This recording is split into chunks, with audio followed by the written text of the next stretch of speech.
What's going on, guys? Big Clyde 34. Quick intro in the house before we get into the bulk of this video. I'm going to update you on the Denali and what happened with that whole title situation. I actually got hit and run. We're going to talk about that.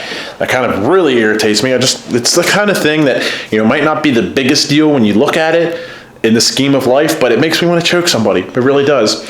So this is about how events are going in my life right now. So first and foremost, you guys might remember there was a fish tank here that I show you every once in a while. Anyways, we had a small fish tank issue. There are no longer floors in here. And it's a mess just because I had to rip everything out. Hurry, that's not a word, in a hurry. There's no floors in the kitchen either. But there are floors here, so that's cool. So that was 2 calls to 2 different insurance companies in 1 week. I think that's a new record for me. The other call was about the Denali, because you guys know I travel a lot for events. Most of the time I actually have a ride to and from the airport. My parents are pretty awesome in helping with that. But this time my dad actually ended up in the hospital for a short period of time. He's okay. Everything turned out fine with that. But the truck, I parked it in the economy parking lot. Somebody hit the son of a shit and drove away, and they left me with the damage. Unfortunately for me, being that I've been so strapped recently, I do have a dash cam. I spent good money to get a good dash cam, and I figured it would pay off itself within time. If I had installed that dash cam in the truck, it would have paid off because now I have to go get it fixed. So we're going to do that today. Going to take you along for the ride. We're going to this neat place, No Evidence. They're called Paintless Dent, No Evidence. Get it? Haha, evidence. But Paintless Dent Removal, Northern Delaware. They didn't pay me to plug that. So if that plug is still in here, they must have did a pretty good job. So let's get on the road. I'll tell you about the title situation. We're gonna go get that dent pulled out. And then last but not least, I'm gonna update you a tiny bit on the single cab. Guys, I love that thing. I wanna make a pass in it very soon. Hopefully it becomes a reality. Let's get cracking on today, though. Kind of left you guys hanging a little bit. If you remember correctly, with this truck, I ended up getting caught in a pickle. When I got it from the dealer, I ended up getting the title. The title had the wrong amount of mileage on it. Basically, long story short, it was months and months and months. I didn't have the title, and the title that they tried to give me was messed up.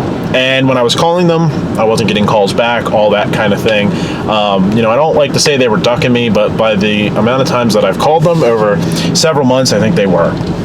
So what happened?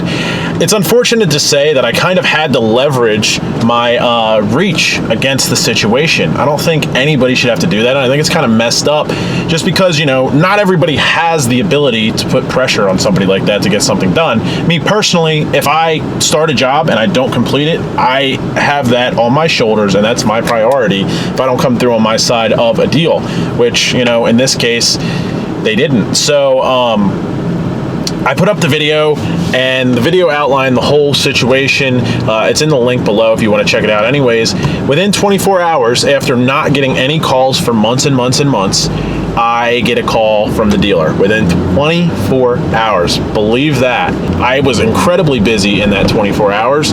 So the next day they called me again and again. I don't want to say something that's incorrect, but I think it was 3 or 4 times I got called within maybe a little over 2 days.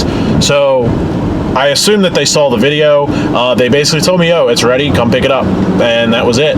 So essentially I got the title now, we're good to go. Truck is in my name. I haven't rechecked the Carfax. The Carfax didn't update. It takes a minute. I actually have a buddy and a dealer who I asked for some advice, and he said it's completely normal. The way they handled it wasn't normal, but otherwise the situation actually is pretty normal. So the Carfax should update for you, and I haven't checked that, but other than that, that's pretty cool. So it's good to go. So now we're gonna head to this place to drop off the Denali.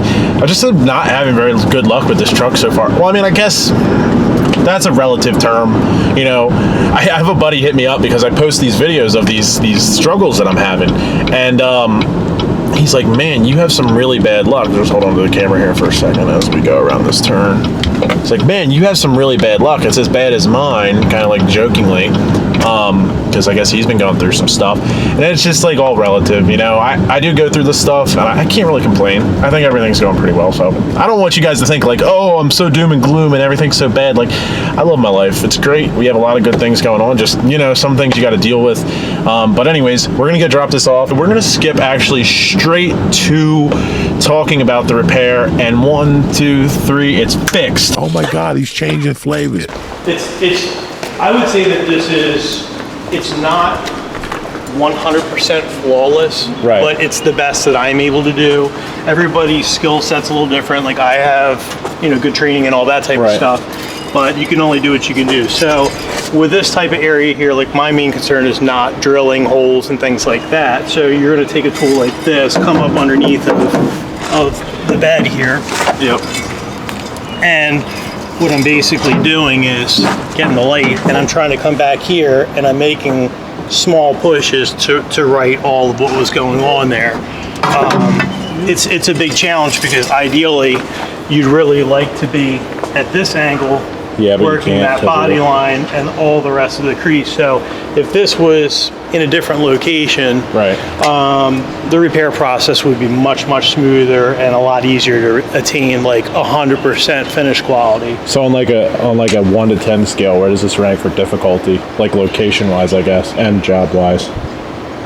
For location wise, it's one of my least favorite areas to work in. As far as difficulty for the repair itself, that repair somewhere else on the vehicle wouldn't be horrendous. I don't really like throwing difficulty numbers on it, but just more, it's something I'd prefer not doing. Yeah. You know, if it was, I like the fenders on these a lot more than I like the bedsides, especially down low. Like, when you're up top here, you can pull this trim rail or trim piece off and use all the factory clip locations to do what you got to do. So I like working upper bedsides a lot more than I do the bottom. For sure. Yeah, it's always happy to work on a vehicle though. Yeah, I mean, it looks, I mean, you picked it apart a little yourself, but like, I don't think that anybody would notice at all, even, you know. Well, you know, dent guys are some of the pickiest people out there. So I'm sure somebody's going to shred me on the internet. They'll be zooming in on their big screen and say, "Look at that." They'll be like, "Well, you need to get a better camera so we can really see." I'm sure your camera is good enough for a hater to tear it up. But I mean, I would say, you know, most dent guys that are going to be fair would say, you know, if this guy said, hey, that's a good solid 90% repair, as far as, you know, just being honest and everything like that, I don't think you could argue with that too much. Like, if I were to be buying this truck and I didn't know that, I would have no you'd never clue. know. Like, a lot of times what I'll tell people, like, I deal with some higher end dealers, and what it comes down to is, I know it's there and you know it's there, but nobody else would look for that. And I'm pretty good at looking at cars for previous body work. I don't know that I would catch that. Again, you're just trying to match some of the texture in the panels. You'll see different deviations around handles and whatnot. But yeah, I'm pretty pleased with it. I put everything I had into it, so that's as far as you can go. What was the hardest part of that? Is it just you use mostly this tool, or? It's just like trying to line everything up? This is a sharp tool, so this is what you use for the finishing end of it. The biggest problem is it's wide open access from the bottom. It's just the leverage. When you're basically, you know, putting this on the ground and then you're pulling it towards you with your hands, it's not really a traditional repair at all. You know, there are a number of different tools that they make out there that you can set up to get good leverage on something like this. But that's a little project in itself. Like, there's a product called Dent Dial, which a lot of people like to use on these, but it's just another one of those things where it's a personal decision for some folks. Absolutely. I guess I'm kind of the pain in the butt customer inadvertently. I think that, you know, this guy really seemed to be thorough. He seemed to kind of prefer to have a clientele that really cares about the finished product and not just, you know, in and out, you know, not just how quick is it going to be done. It did only take a day, so I dropped the truck off in the morning and just picked it up here in the afternoon. What are you doing? Jesus Christ. All is good. I have the title. I got the dent fixed. There was also a small dent in the hood that I forgot to show you guys. I didn't know how it got there. It's just like a little like dent like that. He pulled it out, everything looks good. The truck looks like it came from the factory once again. So to close this video out, we're gonna update you. There goes my doorbell going off. We're gonna update you a little bit on the single cab. This is something that I'm dying to get this going. Which out of everything and what I'm gonna tell you, it doesn't make sense. That's what I'm about to tell you, and nobody really wants to hear this side of a YouTuber's life, but we're gonna fill you guys in. So there's 2 reasons why you haven't, I know, I'm at the front door, okay? And apparently I'm at the side door too. There's 2 reasons why you guys haven't seen this thing on the channel in a little bit. Number 1, guys, I hit this patch in my life. Like, I'm still like good. Everything's fine. Just like there's so much that has happened recently that has thrown me a little bit off my game and kind of like overwhelmed me a little bit. I'm not struggling or like mentally like exploded. I just needed to chill for a second on like 1 or 2 things. And this just so happened to be one of those things. And reason number 2, which kind of blends with reason number 1, is I was like, you know, there's been a lot of stuff on this truck that I haven't really done 100% the right way. Obviously I have that learning curve factor, but with the rear, as I figure it out here, I have been talking to somebody about getting a rear. I haven't heard from him in a little bit. I'm gonna hit him up again and get a rear in. I want to wait for the garage to be done. You know, push it in there, have space to work, spread out, instead of trying to lug this rear around in the driveway again, pretty much probably by myself. So I'm just kind of waiting on that to get done. I just needed to chill out. I had a lot on my plate in addition to the lot that's already on my plate. So this was the collateral damage, was having to take just a quick breather from the truck. I am like, but I'm stoked on this thing. Like, I am so ready to send this thing down the track and even make a complete pass. Like, I can't tell you guys how excited I'm gonna be on that day. I'm probably gonna be smiling all day.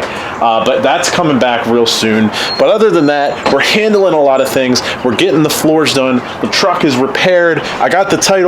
Like, a lot of things are falling in line. I hope you guys are enjoying the event coverage that I've been doing. Other than that, though, the truck will be back really soon, and it's going to come back stronger. This has turned into a little bit of a ramble, so much of a ramble that I need to change camera hands, but it's going to be back stronger than ever. I've actually learned a lot by doing this truck about what it takes to do these build series. You guys don't realize, like, a lot of your favorite YouTubers who are constantly uploading every day, you know, and some people, just whoever, like Cletus, for example, like, those guys amaze me.